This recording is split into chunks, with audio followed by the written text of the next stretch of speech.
What's going on, guys? Hope you're keeping well. So yeah, welcome back to another video. I wasn't sure whether I should actually make this video or not, but because most of you have been watching this whole crash sequence of videos I've been posting, I thought I may as well give the full figures and cost of everything, from what happened in the crash that I had in December. So yeah, I've just compiled sort of all my screenshots and stuff of eBay, because that's where most of my parts were sourced from. And to be fair, it cost me very little, to be honest with you, to repair the car.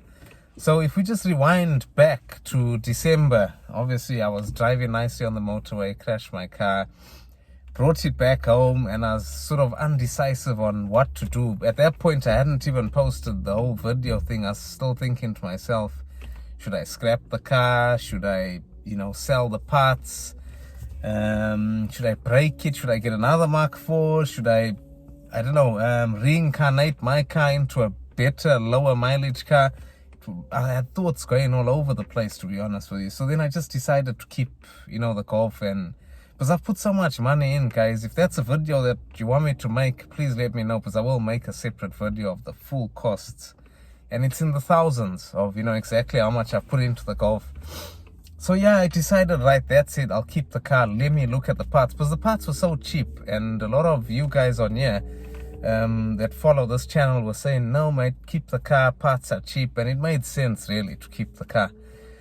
So yeah, I started by stripping it, obviously. Took the whole front end off, bonnet, bumper, slam panel. And I managed to source a whole slam panel for 80 quid. Now, where the slam panel was, I think it was in Leeds actually, the guy had the bonnet in the same color as well. I think it's LB5 something or whatever. It's like a metallic black.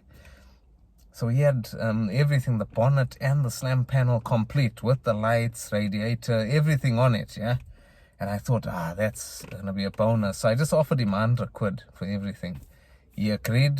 I asked him, is there any damage to the bonnet? I don't mind, little scrapes and tiny, stone chips and stuff like that, because that's inevitable. You're always going to find that on any bonnet you buy. So, unless it's brand new, yeah? So, no, mate, no dents. A couple of marks here and there. I thought, okay, fair enough. So I went, bought that, and I promise you guys, all the stuff I've bought I had issues with. I don't know if it's just my luck, or if VW parts are just becoming so scarce, there's just crap out there, I don't know. But anyway, I went at night to make matters worse, which I'll actually post a video of that up here somewhere for you guys if you want to watch that.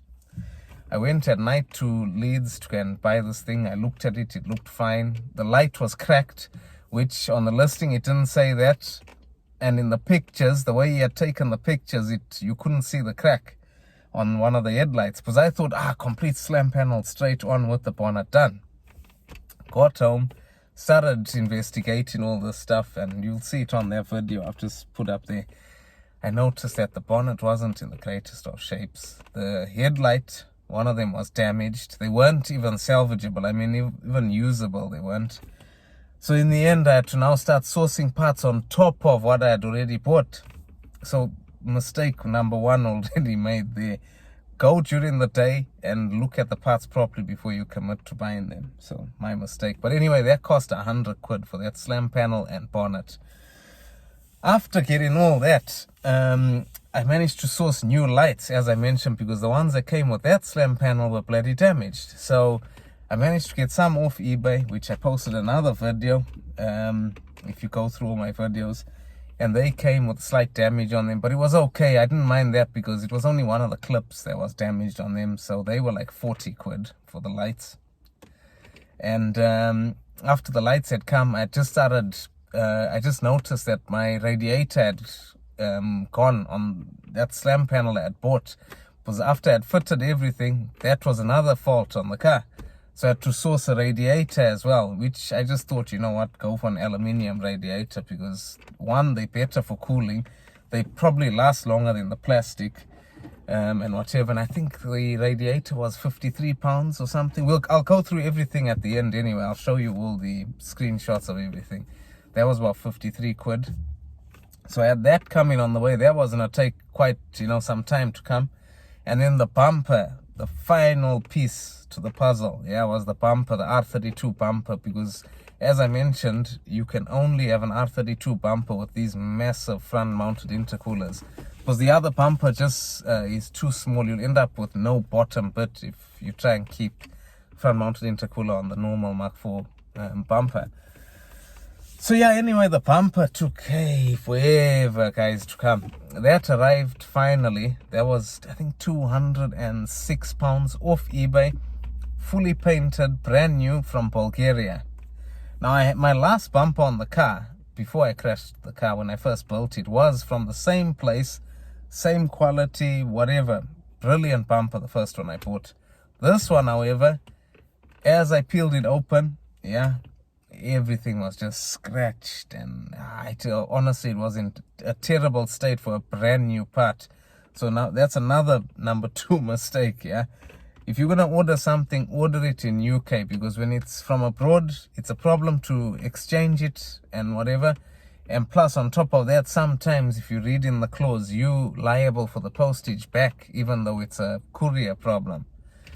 So I was like, if I send this back, I'm going to have to look for another one. That could take weeks. With COVID-19 going on, it's just going to be a shambles. I'll end up with this Golf on the road in June or July.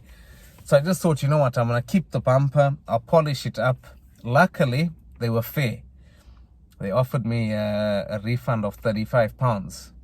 So that means that bumper was like 170 quid or whatever it is, which wasn't too bad considering, after I'd polished it up, maybe 85% of it was perfect. Then the other thing that obviously that I needed was my grill was damaged from the accident, so I had to order another grill. That was only £15 off eBay. That came, and it was also cracked underneath, small crack, nothing major.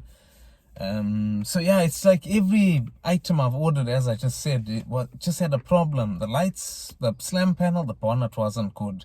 The lights were damaged on it. The radiator was no good on it. The condenser was no good on the radiator. Literally, that whole front end was just rubbish. Literally, the slam panel was the only thing which I could have bought for 30 quid on its own anyway. But luckily mine was, I could salvage the one that was on the Golf in the beginning, my condenser and all that lot. So I saved that. What else was it? Then the other lights I bought, I mentioned, they had a crack also on them. One of them had a crack and one of the pieces had broken off. Bumper, that scratched again. Radiator, the fitment was an issue, but I don't know if it's me being picky, as I just said, but everything just had, it wasn't plain sailing, where you buy something, you fit it on, done, it was every little thing had a problem with it. So, but anyway, and as I mentioned, all the parts were off. Most of them are off eBay. I don't think there's anything that wasn't off eBay, actually. All of it was off eBay, actually. Summarize all the costs up. So the slam panel and bonnet, that was 100 quid. The lights, they were 40 quid. The grill, that was £15. Bumper was 206 minus the 35. Obviously, for the, they refunded that small percentage, so that takes that to 171. And then the radiator I got, the aluminium radiator, was 53 quid. So that rounds it off to about 379, let's call it 380 quid, all in, to basically get it back on the road after that crash. So obviously, labor-wise, I did all the labor on, on the Golf. There was no one that really helped me repairing it, after the crash. So labor-wise, there was nothing there. So I would definitely do it again. If I crashed a car, I'd definitely fix it on my driveway. I really wouldn't, send it to someone else to have it done. So had I gone through insurance, that would have been a whole nother ball game, because the car's insured for something like 9 or 10 grand. Because all my mods are declared, and I've not missed anything. I've actually over-declared stuff that's not even on the car yet, because time to put that stuff on, I don't have to keep ringing up the insurance and them saying, right, mate, that's going to cost an extra this and extra that. So, I thought if I go through insurance, then my premium for the next 5 years is going to go up and whatever. So I thought, nah, I'm just going to fix the car at home, So it actually worked out to be cheap. all in all, really about 400 quid if you count it, no labor obviously. So about 380, 400 quid. And yeah, at least now it's back on the road. Some people I know did want to know how much it exactly cost, because I'm sure if I took this to a garage or a workshop or body shop and said, right, how much would it cost, I think, one, they'd probably say, no mate, we're not willing to fix it because it's an old car and it's too modified. It's not like a stock car, because they got to start chopping bumpers and doing all sorts of bits to get the bump around the intercooler. So I think, one, they'd refuse, and two, it would probably cost, me personally, I would have thought maybe $2,000 or something, because they won't use second-hand parts. If you take it to a body shop, they'll probably put new parts, and new parts, they'll go to VW, which VW's prices are they like something else. Most of the stuff I get, it's only the small stuff that I buy from VW. Otherwise, most of their parts are ridiculous. So nah, I wouldn't use them for, like parts that I could get second-hand. But yeah, I know it's not an exciting video. I just thought, at least let me make this video before the next couple of videos come out, so we're up to speed on how much the Golf cost to repair. So there you guys have it. At least Let me know if you like these type of videos as well, guys, because I was thinking of doing one on how much all my parts on the Golf cost and how much I've sort of invested in the car. So if you guys are interested in that type of stuff, I know most of you probably prefer the mods and repairs and stuff like that, but let me know. Let's put a target. Let's say if I get more than 100 thumbs up on this video, I'll do another video on everything, all my mods, how much they've cost and whatever. Then at least I know people are enjoying this type of video. Yeah, but yeah, I hope you guys have a good, safe weekend. Thanks for watching, and I'll see you guys again soon. Cheers. Bye.